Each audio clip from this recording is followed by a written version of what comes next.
Estimados amigos, nuevamente aquí en Plataforma Democrática, el programa para analizar la realidad nacional con profundidad y pluralidad. En esta oportunidad contamos con la participación de Víctor Andrés García Belaúnde, de Juan Cheput y Ángel Delgado en la conducción. Este programa, recordamos, se transmite por VHTV, Cable Más, y además se retransmite por las redes sociales de la Coordinadora Republicana. El tema en cuestión sigue siendo, pues, las preocupaciones que ha abierto el pasado domingo, el 11 de abril, porque en un Estado democrático, y todos nos adherimos a él, el pueblo ha hablado, y esta expresión en las urnas trae una situación difícil para el electorado que va a tener que decidir próximo 6 de junio en segunda vuelta. Los candidatos son candidatos problemáticos, eso hay que decirlo de modo abstracto, sin ningún tipo de calificación, por cierto, en este momento, y por lo tanto la campaña que se va a desarrollar tiene distintas dificultades. Yo quería conversar con ustedes sobre algunos tópicos que van a caracterizar la campaña. Por ejemplo, esta campaña contra Castillo que estoy observando en algunos medios de intentar vincularlo al terrorismo. Es verdad que existen algunos elementos en la lista parlamentaria que han tenido procesos por este delito sumamente grave, pero el hecho de haber podido postular es que no han tenido condena, y por otro lado, como alguien dijo por ahí, una cosa es ser terrorista y otra cosa es ser partícipe de una ideología radical, extremista, que puede llevar al país a una situación muy difícil, pero de ahí que se intente tomar por las armas el poder y desechar la vía electoral como hizo Abimael Guzmán y Sendero Luminoso, yo creo que hay una diferencia. Lo quiero plantear para que ustedes me digan, sobre todo Víctor Andrés en primera instancia, si esta campaña de terruqueo, como neologismo que se ha acuñado recientemente, es una forma que puede ser consistente, puede ser válida, no solo desde el punto de vista de la verdad histórica o de la moralidad que la frase entraña, sino a una población crispada que además ya ha visto con lejanía la experiencia de terror que el Perú vivió en las décadas finales del pasado siglo, puede servir. La pregunta es si esta satanización o este encarrilamiento de la candidatura de Castillo dentro de la concepción y lo que significa la experiencia terrorista resultaría válida para poder efectivamente generar una suerte de anticuerpo suficiente para poder aislarlo, que no gane las elecciones, o del contrario, piensan ustedes que podría ser un disparo al aire en la medida que a veces una etiqueta mal puesta o exagerada o no correspondiente podría tener un efecto contradictorio. En fin, este es un tema importante a discutir que tiene que ver con las estrategias que los demócratas tenemos que formular para poder enfrentar un reto tan grave, tan importante para la República como es el posible ascenso de Castillo a la presidencia de la República. Empezamos contigo, Víctor Andrés. Bueno, es difícil saberlo. Yo no soy experto en estrategias electorales, pero la experiencia que tengo es que no solamente un motivo te baja una candidatura o la perjudica, sino varios, ¿no? Es una sumatoria de cosas. Yo creo que acá está el tema del terruqueo, o sea, que él tenga vinculaciones con el... No creo que sea un hombre que haya puesto bombas en su vida, no. Pero evidentemente es un hombre que es, de alguna manera, generoso, por decirlo de alguna manera elegante, con las acciones del terrorismo pasado, ¿no? Y hay que ver nada más el programa de gobierno, y en el programa de gobierno casi aupa a Sendero Luminoso y condena a los que persiguieron a Sendero Luminoso.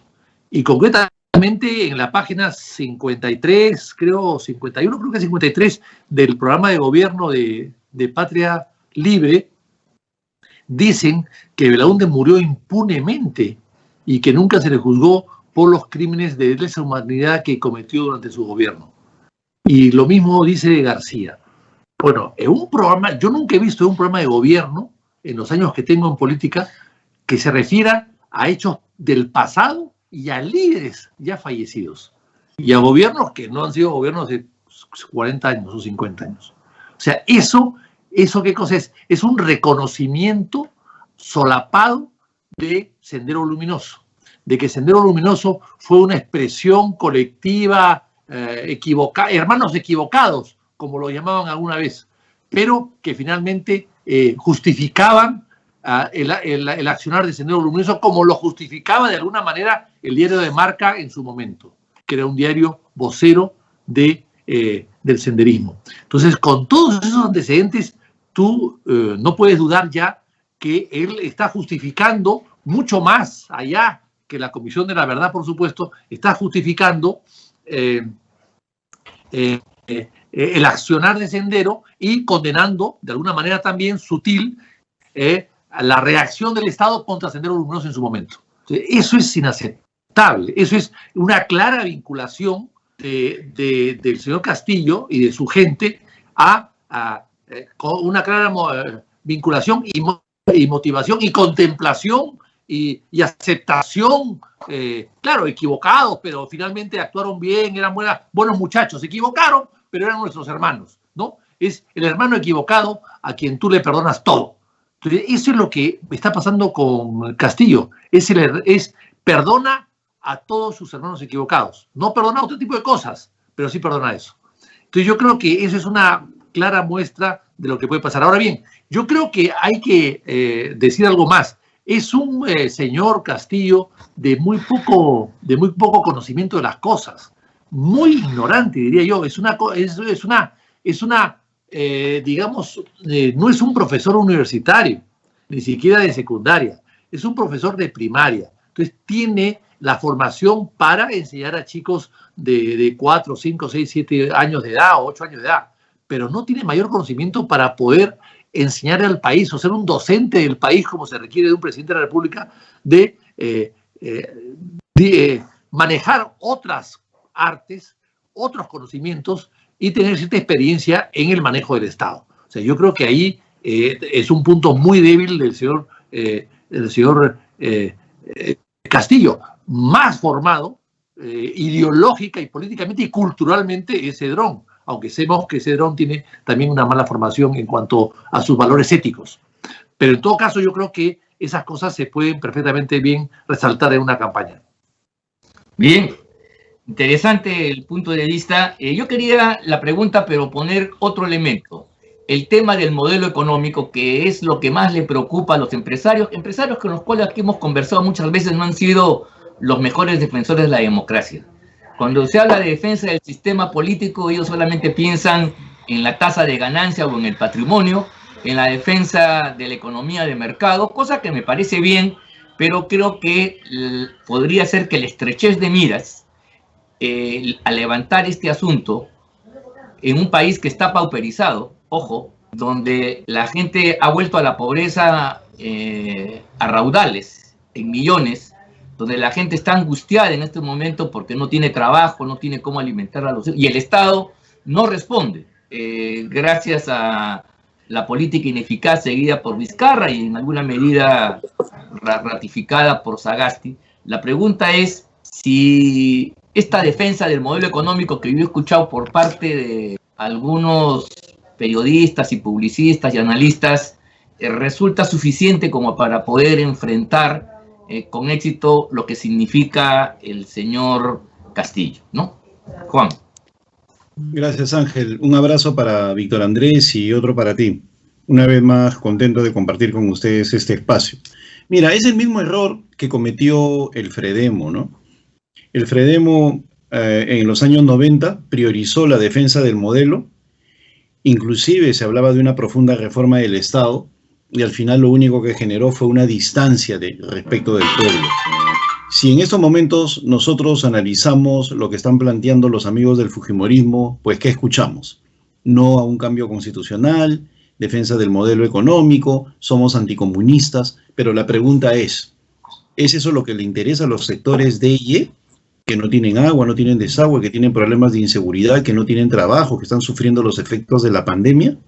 Mientras vemos a Saraí Arias visitando los lugares donde se incendiaron un grupo de casas, se incendió un grupo de casas hace poco en San Juan del Lurigancho, e indicando la necesidad de traerles ayuda a la brevedad, ¿no? O señalando aquellos lugares donde ha habido invasión, indicando que tienen derecho a la propiedad, como todos los peruanos, es decir, con una retórica populista, clientelista extrema. ¿Qué es lo que están haciendo los amigos del fujimorismo? Nada. Entonces, allí creo yo que está la principal diferencia. El otro gran problema que hay es que en el fujimorismo creen equivocadamente que plantear un discurso político es igual a una conferencia en Lampadia, ¿no? No es así, pues, o sea, el Perú, el Perú entero que está escuchando en estos momentos a los representantes del fujimorismo está esperando respuestas concretas. Ese 31% que pertenece a los sectores ABC no es suficiente para ganar, y llamar terruco o comunista a un candidato mucho menos, sobre todo en un sector como el D y el E, que una vez que apuesta por un candidato, es bien difícil que lo deje de lado. Ya pasó con Fujimori, pasó con Humala, pasó con Alan García, o sea, ellos toman decisión, y como Vitocho me decía una vez hace tiempo, que Fernando Belaúnde le decía, cuando el pueblo decide, te lleva en hombros a Palacio, una vez que el pueblo decide. Eso lo decía Fernando Belaúnde, y eso tranquilamente acá en el D y el E, una vez que deciden va a ser bien difícil contrarrestarlo. Están permitiendo que ese señor, sobre la base del terruqueo, sobre la base de llamarlo comunista, se esté convirtiendo en una suerte de mártir del pueblo. Acá lo que se tiene que hacer es ser más agresivo. No se puede permitir, por ejemplo, que Evo Morales por segunda vez se entromete en el proceso electoral felicitando al señor Pedro Castillo, y nadie le dice nada. No sale Keiko Fujimori al frente a decirle, oiga, señor, no se mete en el proceso electoral peruano, como en su momento lo hizo Alan García con Hugo Chávez, ¿no? Y por otro lado, tampoco se está confrontando en el tema de los problemas reales al señor Castillo, para ahí exigirle soluciones. Cuando se le ha planteado exigencias respecto a cómo combatiría la pandemia, no sabe qué decir. Entonces, la idea es ponerle la valla alta, y eso a mí me demuestra que pareciera que en el fujimorismo están congelados en el tiempo. El Perú no es el mismo de 1992, en el cual tú tenías fresco el recuerdo del terrorismo. Han pasado 29 años.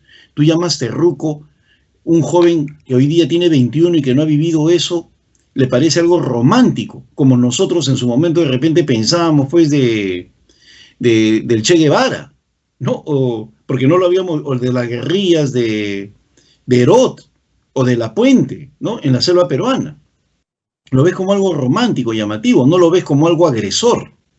Entonces, el gran reto que tiene el fujimorismo es encontrar esa sintonía sobre la gente sin etiquetar, que lo único que está generando es simpatía hacia él en los sectores D y E.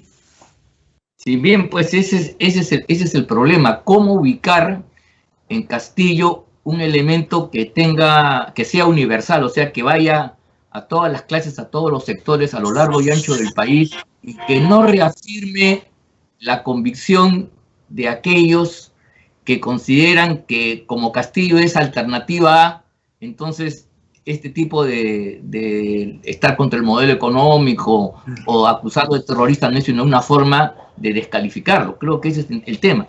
A mí me parece, un poco entrando, que el asunto fundamental, aunque no es fácil de explicar, es que esta gente, incluyendo el señor Castillo, por cierto, son gente desleales con la democracia. Porque mira tú, ellos utilizan toda la parafernalia, todo el régimen democrático, los mecanismos, los medios de comunicación, y ganan a través de una voluntad popular que se ha expresado con relativa libertad en las urnas y tienen una posición de poder importante. Mira tú, si ellos fueran consecuentes con eso, por más modelo alocado y política desafortunada que pudieran hacer, esta tendría un plazo. Si el señor Chávez hubiera hecho sus experimentos durante los primeros 5 o 6 años que le tocó gobernar, bueno, probablemente el pueblo venezolano hubiera corregido y elegido a otros gobernantes, como sucede en otras partes del mundo. Usted, por ejemplo, en Inglaterra, Clement Attlee, que fue ministro laborista, hizo un conjunto de políticas de tipo de nacionalizaciones, estatizaciones, de la minería, la banca, qué sé yo, pero a él no se le ocurrió permanecer en el poder, ¿no? Y eso perpetuarlo, sino vino después un nuevo gobierno y pasó pues a hacer otras cosas. En cambio aquí no, aquí la propuesta, y eso lo ha dicho el propio Cerrón, la izquierda viene para quedarse. Entonces, si bien utiliza la vía democrática para llegar, usa después las formas dictatoriales para quedarse en el poder. Y ahí está Chávez, ahí está el propio Evo Morales y compañía, que han usado el poder para que ya no fluya la democracia, sino todo lo contrario. Entonces, este es un asunto bien importante. Frasearlo quizás no sea tan fácil, podrá parecer una cosa un poco intelectualmente desarrollada, pero yo creo, de mi punto de vista, que este es el elemento que yo sí creo que deberíamos profundizar. La profunda deslealtad que tiene esta gente con el régimen, instrumentaliza la democracia en el peor concepto, y después, una vez que ya están en el poder, hacen todo lo contrario a un comportamiento democrático. Creo que eso es una deslealtad, una traición a todo el país. Y una cosa más para que Víctor Andrés responda. La pregunta es si estas limitaciones que tiene la señora Keiko Fujimori para poder desplazarse por el país, hacer su campaña electoral, no constituye una traba. ¿Cómo entender esta difícil relación entre un proceso penal abierto, ¿no? Un proceso penal abierto sobre la cual pende 30 años, además de las acusaciones que se le ha hecho de ser promotora del narcotráfico en el Perú? Todo eso, ¿cómo la puede convertir de repente, como plantea Vargas Llosa, en una suerte de mal menor para enfrentar a Castillo y defender la República, defender la democracia? Ahí no hay una contradicción como esta, por ejemplo, actuación, estas palabras del señor fiscal Pérez, que en plena campaña hace juicios de valor. ¿Cómo es posible que esté candidateando quien tiene este tipo de acusaciones? Ahí algo está mal. O sea, las dos cosas no pueden ser buenas. O efectivamente es ella la depositaria en este momento, por voluntad popular, de la defensa del régimen democrático constitucional, o es una delincuente que se ha escabullido y que se está burlando de todos nosotros. Ahí hay un tema muy complicado desde el punto de vista conceptual, algo que no cuadra, y yo creo que no sé si eso se va a poder esclarecer a lo largo del proceso. ¿Qué piensas tú, Víctor Andrés, al respecto? Oye, bueno, no, ha tocado un tema muy interesante tú y Juan también, que hay que profundizarlo, ¿no? Mira, Keiko sacó 39% en la primera vuelta del 2016 y se distanció de su padre y básicamente del gobierno de su padre. Sí. Hoy día, Keiko no se ha acercado a su padre y a su gobierno, justificando muchas cosas, o por lo menos no criticándolas como lo hizo la vez pasada, y ha sacado 13%. Entonces, yo creo que ahí está la lección. Nadie quiere volver al fujimorismo de los años 90. Pocos, quizás los que se han beneficiado con el modelo, digamos, los que han comprado empresas públicas y se han hecho ricos, que son muchos. Pero la gran mayoría no creo que quieran volver pues a Montesinos, o a la corrupción, o a la violación de derechos humanos, a la cantuta, a los barrios altos, etc. Entonces yo creo que Keiko tiene que marcar a una distancia de lo que fue el fujimorismo de los años 90. Rescatar, evidentemente, las cosas que pueden haber habido positivas, pero lo negativo tiene que marcar distancia con eso, porque si no, la gente va a escoger a Castillo, que es más puro, más virginal, más virginal. Y eso es lo que ha pasado. Las dos personas que estaban contra el sistema en diferente forma y de diferente tribuna, López Aliaga y Castillo son los que más han subido, que han subido de 0, de 2 o 3% a casi a uno la primera vuelta y el otro raspando la perdió la segunda vuelta. Entonces, ese es el tema. O sea, ¿qué cosa va a defender Keiko? Va a defender el modelo económico que ha dado un gas caro para el Perú y barato para México, que no ha solucionado el problema del agua, que no ha solucionado el problema de la salud, un modelo que no le ha dado oxígeno al país, que le ha quitado el oxígeno al país por decisiones equivocadas de este señor Ugarte, uno de ellos, el gran responsable, que hoy día es ministro nada menos de salud otra vez. Le va a dar Keiko el modelo de un país con 4 bancos que manejan el 85% del crédito nacional. Le va a dar el país un modelo de que hay solamente una cadena de farmacias que ocupa el 85% de las farmacias y que maneja todos los medicamentos en el país. O sea, ¿ese es el modelo que el Perú quiere? ¿Ese es el modelo que Fujimori va a defender? Yo creo que no.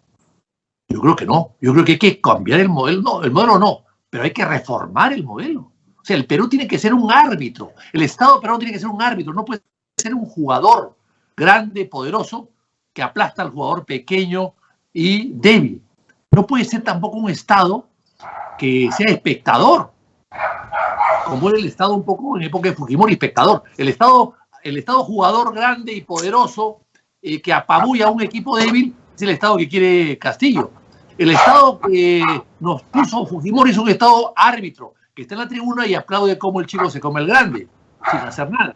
Queremos un Estado árbitro, que corrija, que sancione, que expulse a los jugadores de la cancha. Y eso tiene que decirlo Keiko. Por si no, ¿cuál va a ser la diferencia? Lo que decía Sheput me parece muy interesante, muy inteligente. Oiga, señores, ¿el modelo contra qué? ¿Otro modelo? Sí, pues, el modelo que ya tenemos, hemos visto que no ha funcionado y la pandemia ha desvestido el modelo nuestro. Lo ha desvestido, lo ha calateado, lo ha dejado sin ropa, lo ha exhibido sin pudor. Un cuerpo, no, lo ha exhibido sin pudor. En cambio, el otro modelo, el de señor Castillo, es un modelo, bueno, que hemos conocido hace 50 años con Velasco, y que conocemos a través de los que nos cuentan en Cuba o en Corea del Norte o en Venezuela, pero no lo vemos, no lo sentimos en carne propia, no lo experimentamos todos los días. Entonces yo creo que eso es importante, ese deslinde, ¿no? De no jugar un modelo contra el otro, uno que ya conocemos que no funciona y otro que no conocemos y que puede funcionar, a una actitud diferente, decir, señores, ese modelo vamos a cambiarlo, no cambiarlo, vamos a reformarlo, porque la pandemia nos ha demostrado que no ha funcionado. O sea, los controles no funcionan, los organismos veedores y controladores no funcionan, la OCITRAN, OCINEMIN, la DIGEMIN, todos esos organismos no funcionan, han permitido los oligopolios en el Perú, que no han satisfecho las necesidades del pueblo peruano. Entonces yo creo que eso es, a mi modo de ver, lo que se debía enfocar. Caramba, sí, pues mira, has hecho un análisis bien duro, pero real. Efectivamente, hoy, por ejemplo, hoy día, salir a la calle a defender las bondades de un modelo que para nosotros, los que estamos más articulados y conocemos las reglas, la ciencia de la economía, nos puede parecer racional, pero para la gente que quiere resultados y tú sacas los indicadores y ves cómo esto han retrocedido, es un poco complicado. O sea, mucho cuidado con una defensa abstracta de un modelo frente a resultados que Castillo con mucha facilidad podría oponer. Tú que tanto me hablas de modelos y esos son los resultados, y te saca toda la estadística en concreto. Y entonces, Juan, yo quería preguntarte sobre eso, pero además decir que integres un elemento más. En este fracaso económico, en este mal gobierno, no solamente está la derecha, no solamente están los empresarios, la gran burguesía, como es propio de la retórica izquierdista, sino resulta que en el país, en los últimos tiempos, hemos tenido gobiernos que han han girado y han hecho política. Humala y el señor Castillo, que ha estado gobernando sin duda alguna con los caviares. Y además los múltiples gobiernos regionales que en distintas partes del territorio manejan pues importantes porciones de poder y del presupuesto público también. En consecuencia, cuando aquí se quiere hablar de fracaso rotundo de la economía y el gobierno, supuestamente en manos de las clases poderosas, yo creo que también hay que decir, en honor a la verdad, que las posiciones izquierdistas con las cuales comulgan y ven con simpatía al señor Castillo, son también responsables o corresponsables de la miseria que hoy día azota al país, de las deficiencias profundas del Estado peruano para atender las necesidades. Creo que esto es fundamental. Aquí la izquierda no es virginal, no es una izquierda que pueda decir yo no tengo responsabilidad histórica y son ustedes y por lo tanto yo llamo a algo nuevo para poder cambiarlo, que le daría una posición de mucha fortaleza, por lo menos en el campo del discurso. No, creo que no. Ellos tienen muchas cosas que explicar y defender. En el Cusco, en Arequipa, gobiernos como el señor Acurio, el señor Cáceres Yica, por ejemplo, para nombrar solamente 2 ejemplos, porque podríamos extenderlo por todo el territorio. Hay que ver si durante esos 4 años de gobierno, o más incluso, ha mejorado los niveles de inversión, ha disminuido la pobreza, ha habido un mejoramiento en la calidad de vida de la gente en ese sector, o todo lo contrario.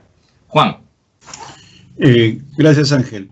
Mira, acá hay una situación en la cual la izquierda tiene una hegemonía en el proceso de formación de opinión. No solamente estamos hablando de la izquierda política, sino también de una izquierda mediática que ha copado la mayoría de espacios de formación de opinión, con excepciones notables como Willax en televisión, Este Espacio en redes y Expreso, y paras de contar, en prensa gráfica, en medios planos.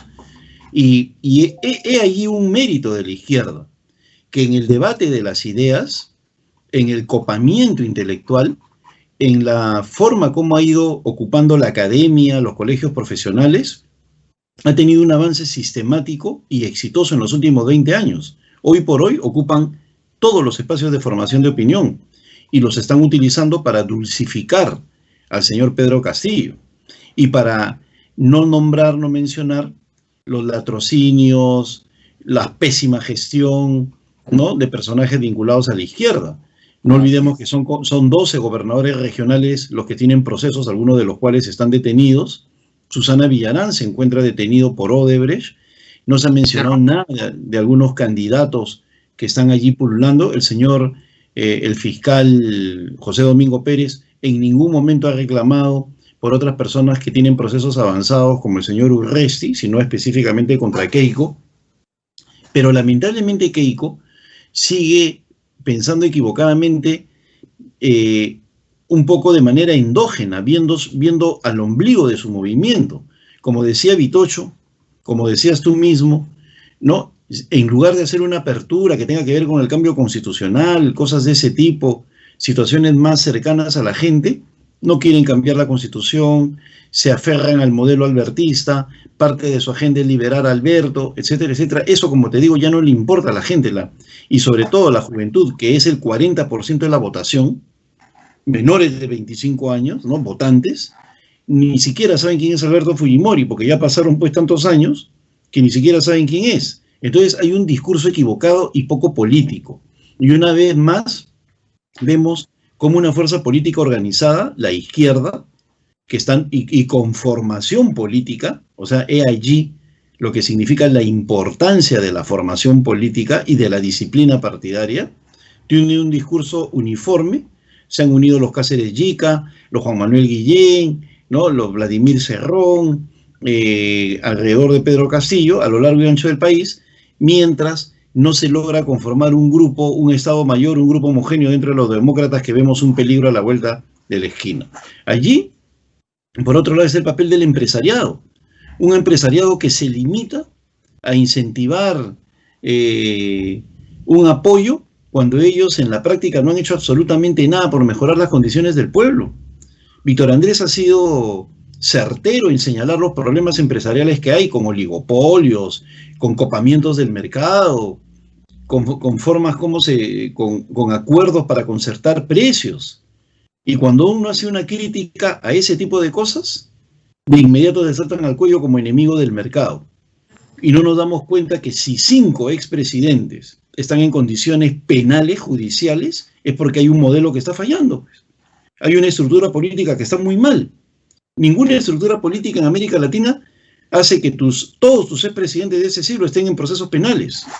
Eso ya de por sí debería llevarnos a pensar en un profundo cambio, pero eso tampoco está en el debate.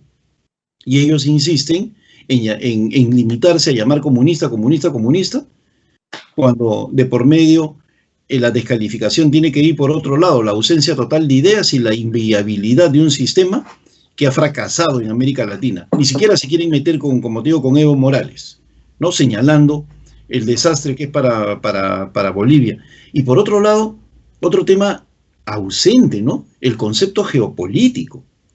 Yo nunca he visto a candidatos presidenciales con tan bajo nivel en materia de relaciones exteriores, ¿no? ¿No se dan cuenta que la media luna o la cabeza de la OZ en América Latina, hace tiempo que la quieren conformar en base a Venezuela, Ecuador, Perú, Bolivia y Argentina? Es el AOZ. Eso sale en Foreign Policy, ¿no? Claro. O sea, el único que no aparece ahí es Colombia, que es el Israel de América Latina, y Chile. Pero el resto de países en la órbita soviética. No se puede conseguir Venezuela sin Cuba y Cuba sin Putin.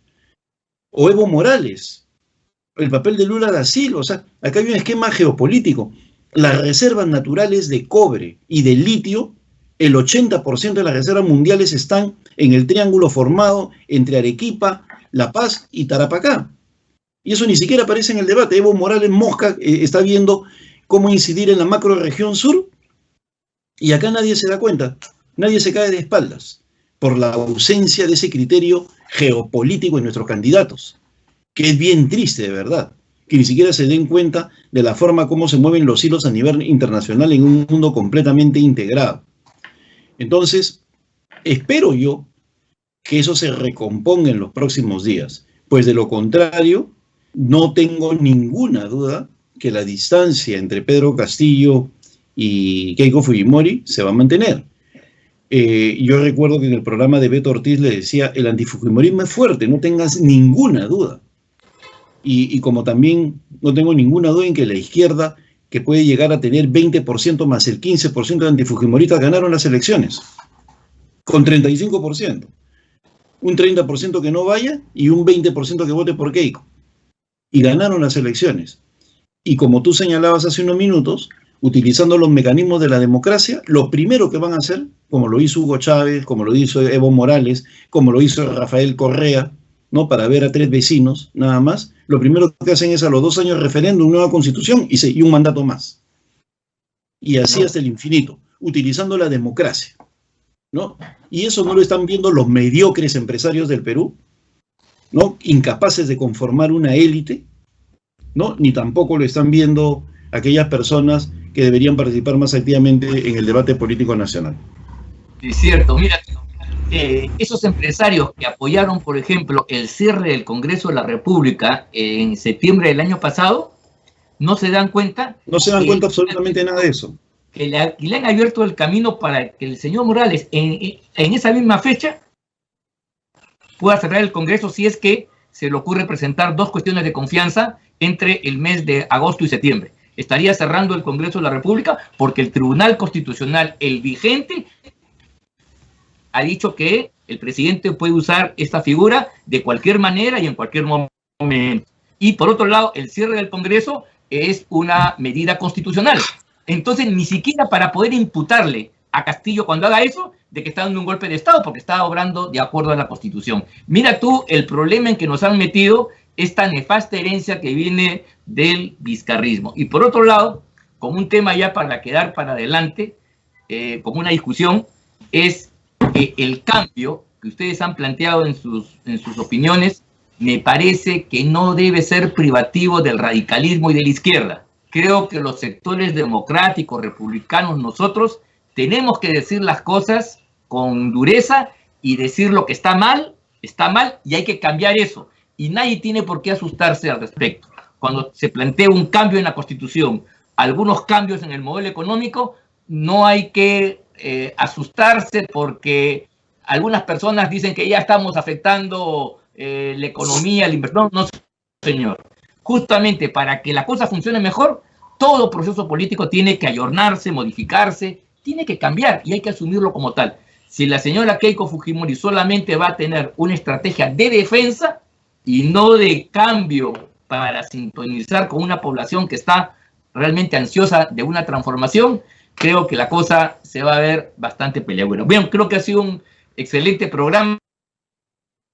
Vamos a seguir discutiendo estos temas que solamente, como ustedes amigos ven, son más que, por nuestra parte, son tanteos, son opiniones, en ningún caso puntos de vista definitivos. Este es un tema realmente complicado, todas las cosas que hemos dicho acá, y que espero que sirvan para que ustedes tengan elementos que en su propio hogar, en sus círculos de amistades, puedan discutir y seguir reflexionando, porque repito una vez más, estas preguntas tienen todavía como elemento central una incógnita que debe ser resuelta. Entonces, agradeciéndole la presencia a Víctor Andrés, a Juan, y saludando el reconocimiento que nos hacen todos ustedes a partir de seguir este programa, me despido hasta el próximo, nuevamente diciéndoles que nos veremos en el próximo programa de Plataforma Democrática para seguir analizando a profundidad estos temas que conciernen a la vigencia de la propia República. Muchas gracias y hasta el próximo. Gracias. Hasta pronto.